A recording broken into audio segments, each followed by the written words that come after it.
ভোটের মধ্যে সন্দেশখালীতে আক্রান্ত পুলিশ, মাথা ফাটল পুলিশের। রক্তাক্ত সন্দেশখালী থানার এসআই সাগর গাজী।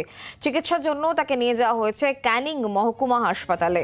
আপনাদেরকে জানিয়ে রাখি, এসআই সাগর গাজী তার মাথা ফেটেছে এবং তাকে চিকিৎসার জন্য ক্যানিং মহকুমা হাসপাতালে নিয়ে যাওয়া হয়েছে।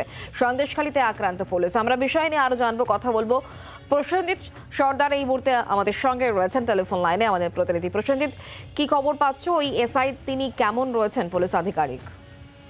দেখো, প্রাথমিক চিকিৎসা করার পর ক্যানিং মহকুমা হাসপাতাল থেকে তিনি রাতেই বার হয়ে যান এবং সাথে কিন্তু সন্দেশখালী থানার পুলিশও থাকে।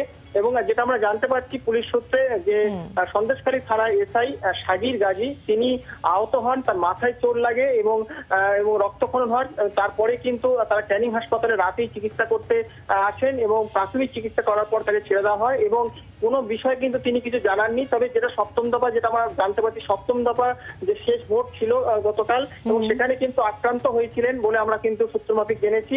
এবং তারপরেই তিনি এই ক্যানিং মহকুমা হাসপাতালে চিকিৎসা করতে আসেন। যেটা আমরা আরো জানা যাচ্ছে যে সন্দেশখালী বয়ারমারি এলাকায় সন্ধ্যের পরে এই ঘটনা ঘটে এবং রাতেই তিনি ক্যানিং হাসপাতালে আসেন এবং চিকিৎসা করার পর, প্রাথমিক চিকিৎসা করার পর তিনি আবার সন্দেশখালীর দিকে রওনা দেন। বাংলার আওয়াজ, বাঙালির আবেগ, জি 24 ঘন্টা।